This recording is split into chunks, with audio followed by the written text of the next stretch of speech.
All right, good evening, everybody.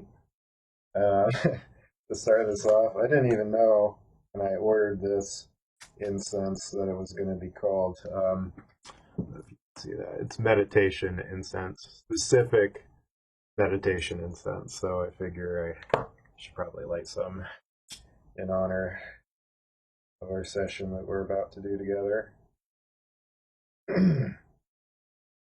Hope everyone's doing okay, doing safe. Got back from a walk myself. I'm just trying to walk every day, get out a little bit. Good for the circulation, good for mental health too, which is important when staying healthy. And of course, physically too. Cool. I go ahead. I'm gonna just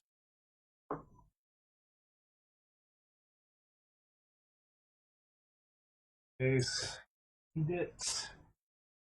And here we are. Cool. So yeah, good or late afternoon, early. Um, so today, I posted some things online to see, saying I wasn't sure what I was going to talk about today. And no one gave me any. If you have suggestions for topics, feel free to comment or you know, um, should be. Also, please be sure to like and subscribe to my channel if you like this content, and also share it with whoever you would like to help. But yeah, so in terms of thinking what to talk about today, um, I had the idea to talk about suffering, a wonderful topic that a lot of people, and particularly, of course, in the Buddhist context, what does suffering? So, to start out, uh, when you first learn about Buddhism 101, everybody always talks about teachings of the Buddha, in particular the Four Noble Truths, right? So these are the things that the Buddha realized came in left diet about 1,000. So um,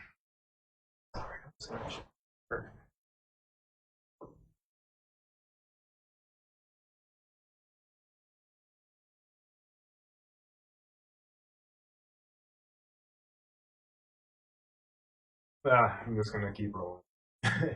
So when the Buddha became enlightened about 2,500 years ago, Bodh Gaya in the Four Noble Truths is what he kind of like the Four Noble Truths about life and about just the way that how exists. So the first noble truth is in Sanskrit it's dukkha. Um, he generally translated dukkha, um, which often gets translated in suffering. First rule or truth of suffering. And so, oftentimes in English, when you're reading about Buddhism, say life is suffering, how they put it. And so, life is suffering. That's the first noble. Just that's the one we're going to mostly talk about. That one. But just to run through the list, you have the first noble truth, life is suffering. Second noble truth, suffering is caused by desire. Third noble truth, that if you get rid of desire, you get suffering, logically. Fourth noble truth is that you get rid of desire by following, guess what? The Buddhist path.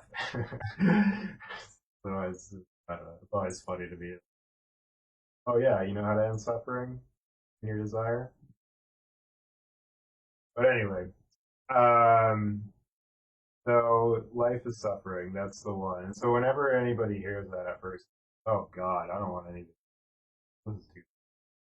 I remember when I was in college and intro, everybody, God, life isn't. And so I think this reaction is caused by the term suffering and like what it means in our culture text and that word. Um, but really, how I like to say or describe the suffering or dukkha in Sanskrit is actually it's this idea of the unsatisfactory nature that we gotta go through life and we want something, and once we get it, we may enjoy it for a while, but we're never truly completely and utterly satisfied. We always want something more, and we want. And so I feel like that kind of puts the idea of it better into perspective. But um, anything that's pleasurable, of course, and anything that is a source of pleasure, of course, also become a source of suffering too. Something to think.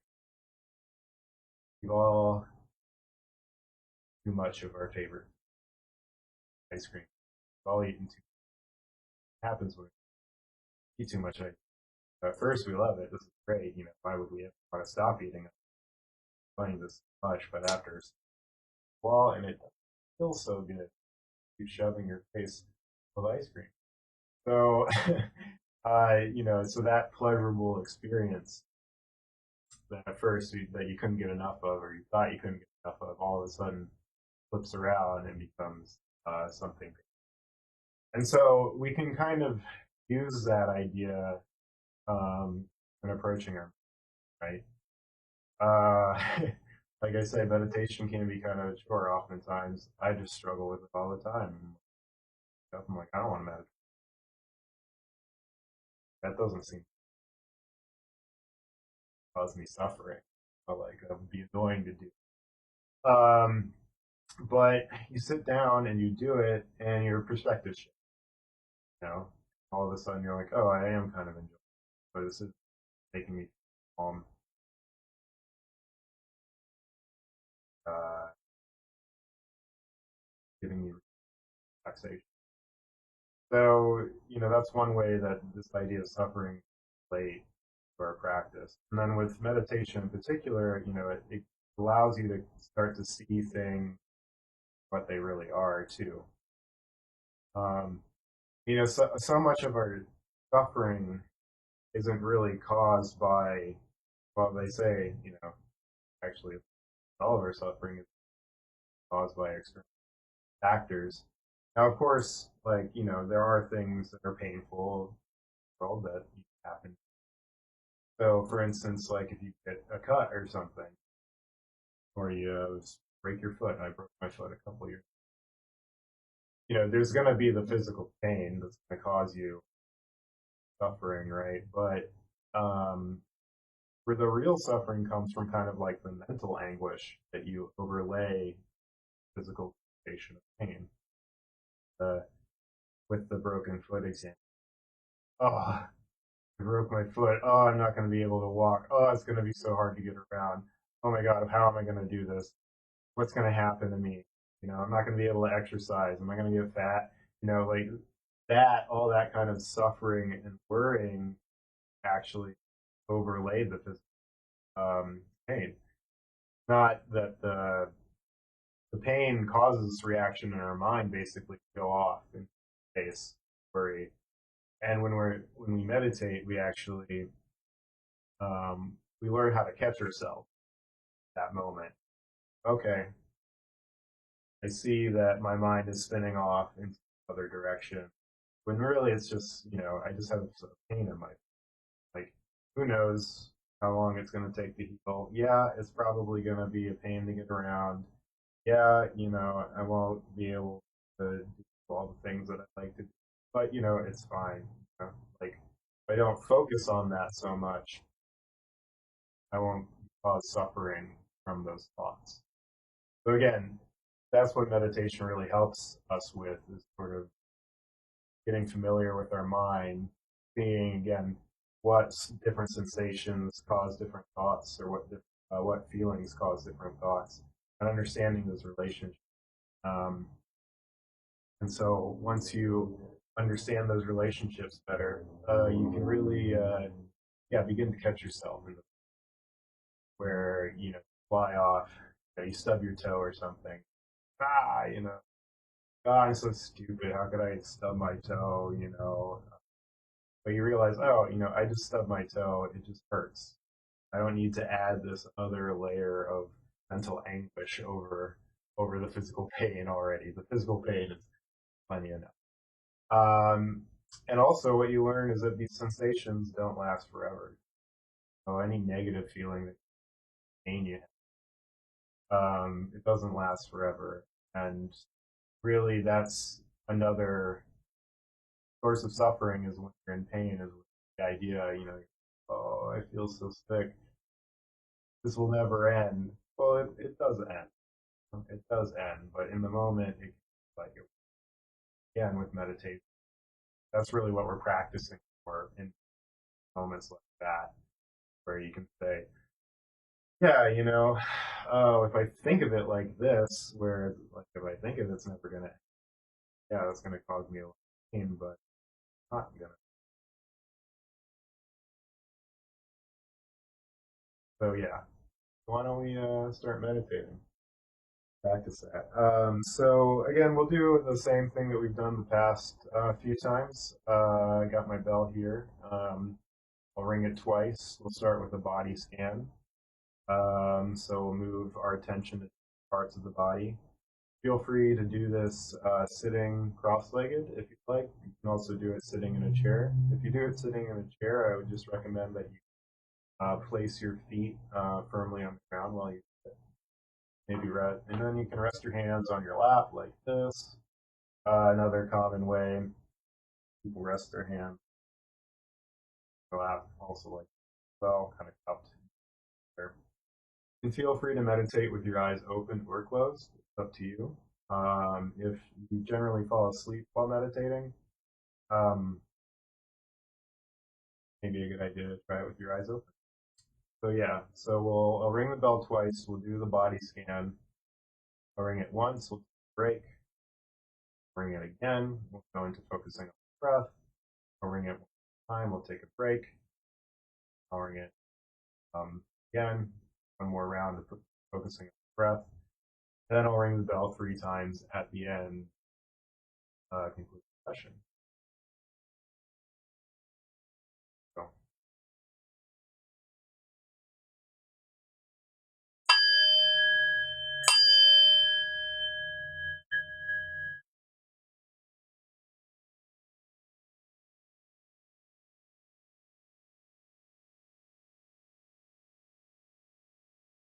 coming into our body,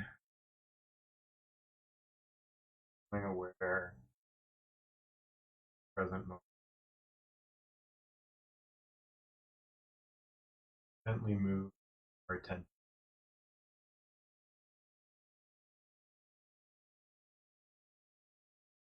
Feel your feet. Become aware of them. Touching your cross, down.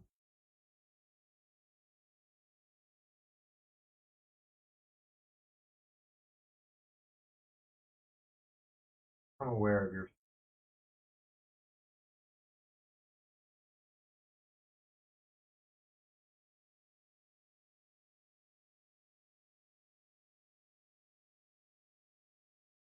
move our attention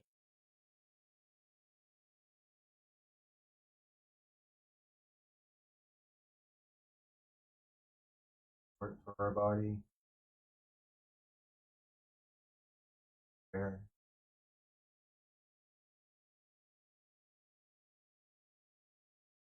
Feel it hold you up.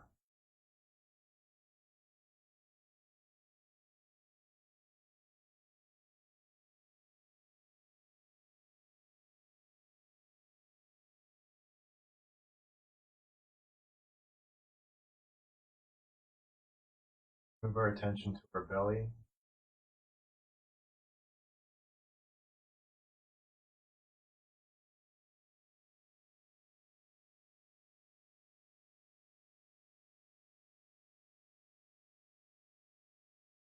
Change the breath. I'm aware of that.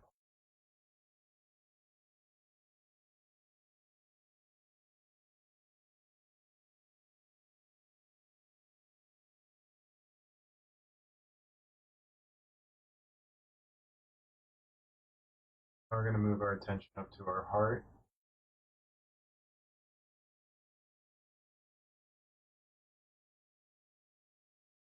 Facing the chest.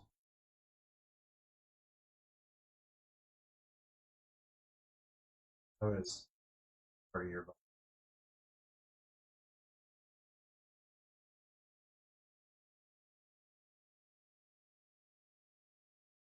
We're going to move our attention back of the shoulders.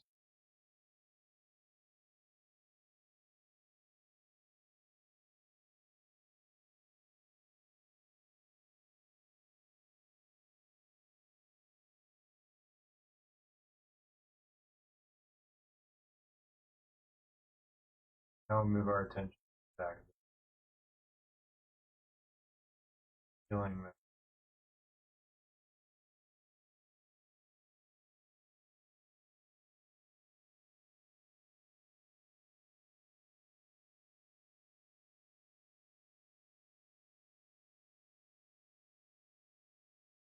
We'll move our attention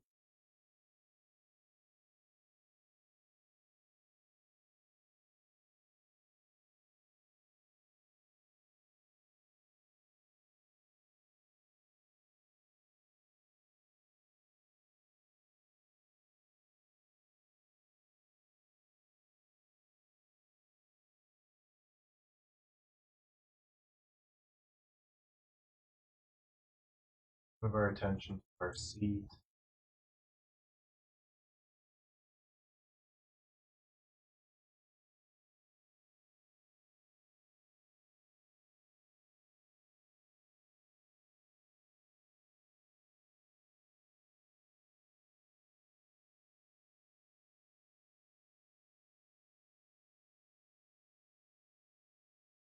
Now we'll move our attention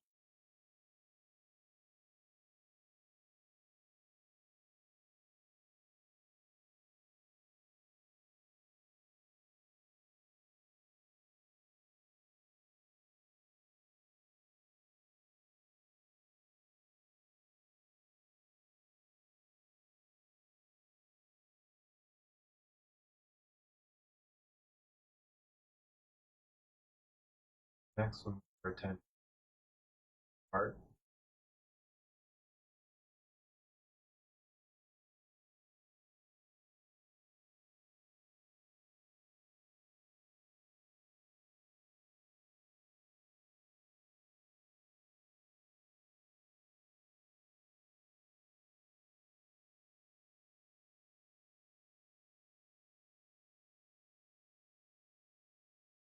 I'll move our attention back of our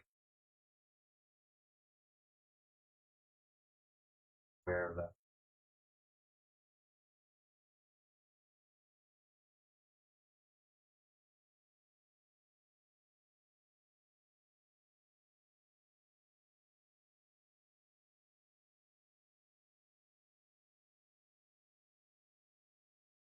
Move our attention back of our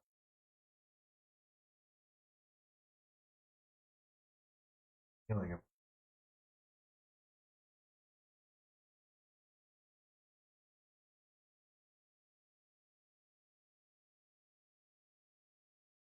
All right, now move our attention back down to the feet.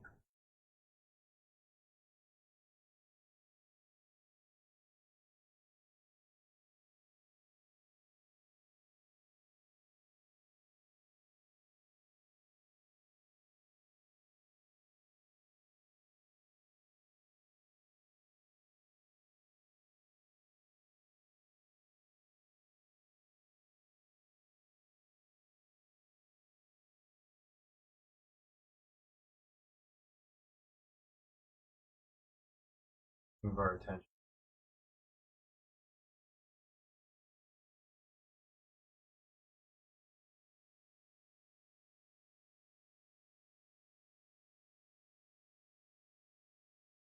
Now move our heart.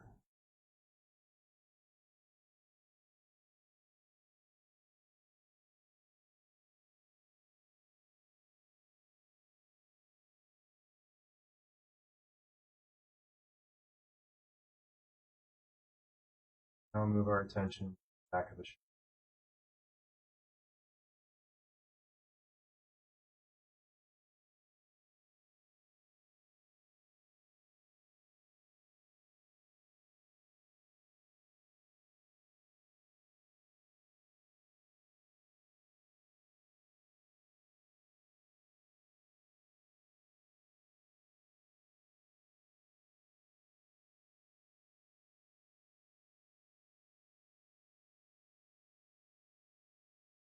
A moment. Once, including our first round.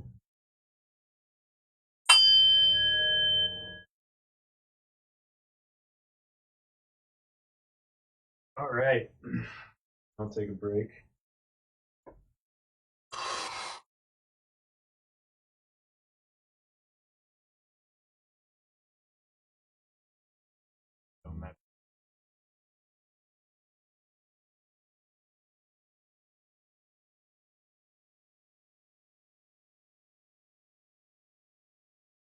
Okay. Now we'll do our second round. Again, this round we'll be focusing on the breath. So wherever breath is strongest in your body, people find it the strongest in their chest, or chest, or in their belly. Or so again, wherever you feel the breath most strongly in your body. And again, the idea here is you're not supposed to watch it. You don't have to take breaths. Just notice how your neck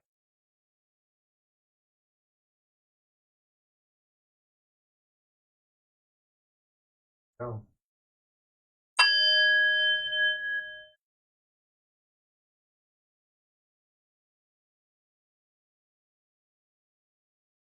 Now we'll move our attention to our breath. Wherever you feel your breath, body.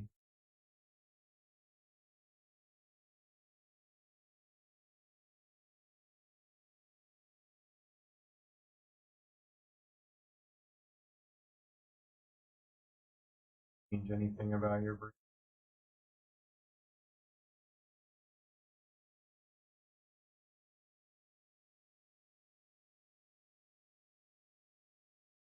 Notice you get distracted, no longer focusing on the breath.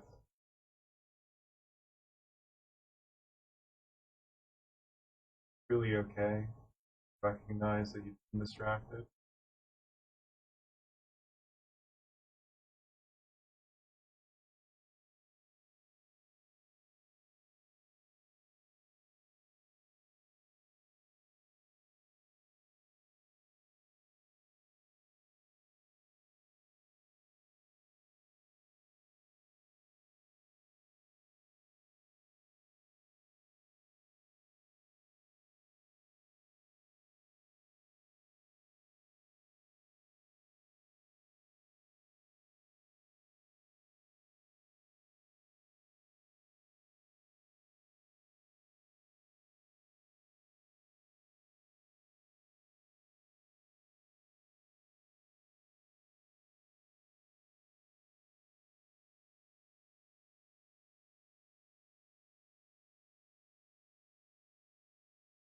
Any thoughts or mind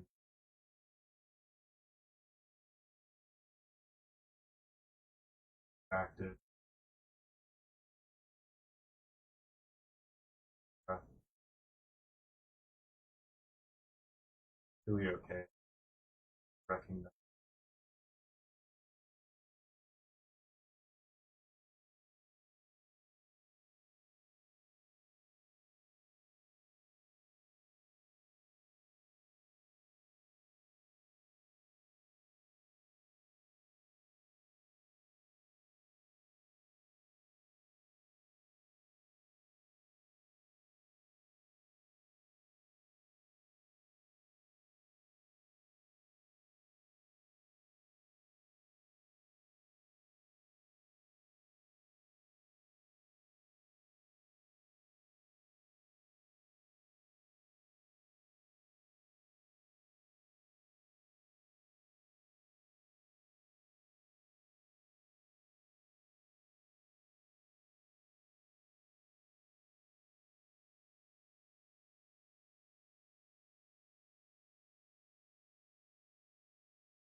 memory from the past,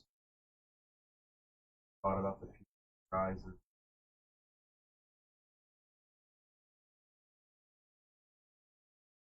Recognize it active.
Moment. Fell once. Second round.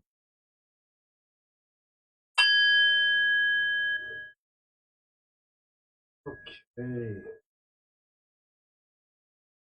Give him a stretch. A little stiff. Happen. Meditate a lot.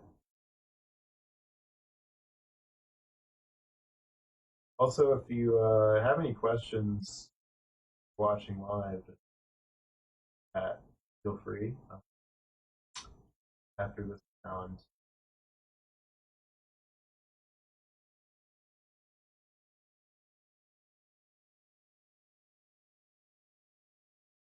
Okay, so why don't we, for our last round, again, we'll be focusing on the breath, focusing on the breath. And this time I won't guide you. Be on your own. But just remember, very simple rules to follow. Just once you've noticed that you're distracted, put your attention back on the again and 5 times, 1,000 times. Doesn't matter. Time you know distracted. Right.